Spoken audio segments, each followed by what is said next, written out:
Recorded Books Incorporated presents an unabridged recording of Burglars Can't Be Choosers by Lawrence Block, narrated by Richard Ferrone. This work is copyrighted 1977 by Lawrence Block. This recording is copyrighted 1998 by Recorded Books Incorporated. Bernie Rodenbar tends to work alone. He finds the risks lower and the company better. Some call him a sleuth. Some call him a burglar. But who could resist being hired and pocketing a nice easy fee for a simple break-in? Not Bernie. Nothing's ever simple. And now, Burglars Can't Be Choosers. Chapter 1.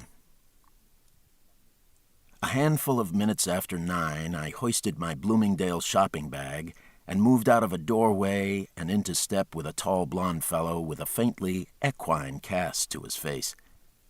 He was carrying an attaché case that looked too thin to be of much use, like a high-fashion model, you might say.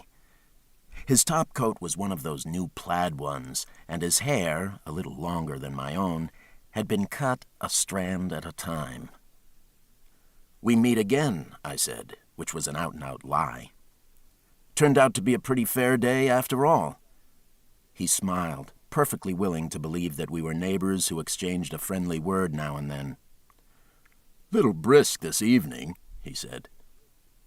I agreed that it was brisk. There wasn't much he might have said that I wouldn't have gladly agreed with. He looked respectable, and he was walking east on 67th Street, and that was all I required of him. I didn't want to befriend him, or play handball with him, or learn the name of his barber, or coax him into swapping shortbread recipes. I just wanted him to help me get past the doorman. The doorman in question was planted in front of a 7-story brick building halfway down the block, and had been very nearly as stationary as the building itself during the past half hour. I'd given him that much time to desert his post, and he hadn't taken advantage of it. So now I was going to have to walk right past him.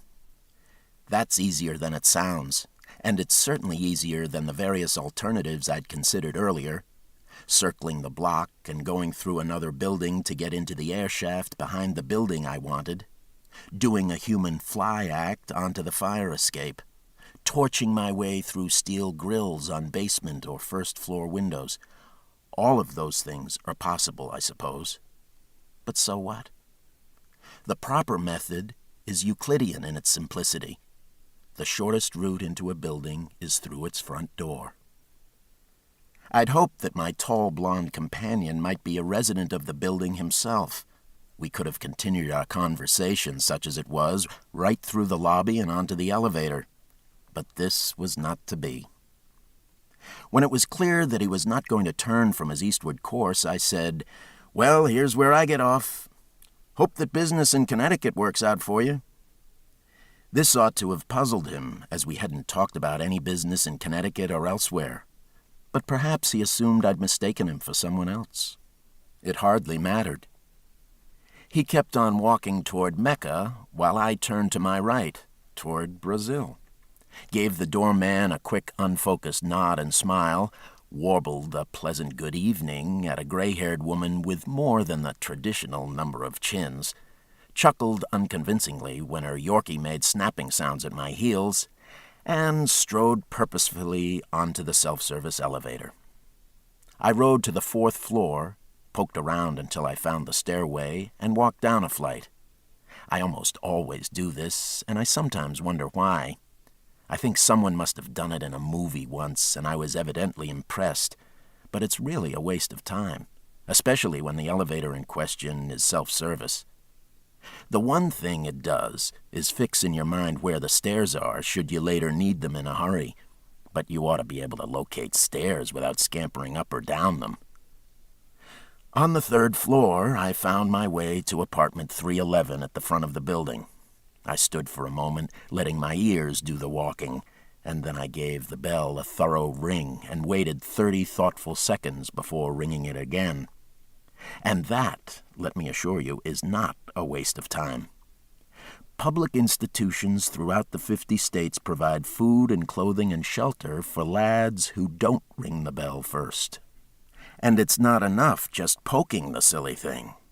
A couple of years back, I rang the bell diligently enough at the Park Avenue co-op of a charming couple named Sandoval, poked the little button until my finger throbbed, and wound up going directly to jail without passing go. The bell was out of order. The Sandovals were home scoffing toasted English muffins in the breakfast nook, and Bernard G. Rodenbar... To keep listening to this audiobook, I've left you a link in the description so you can do it, at no cost thanks to Audible's 30-day free trial.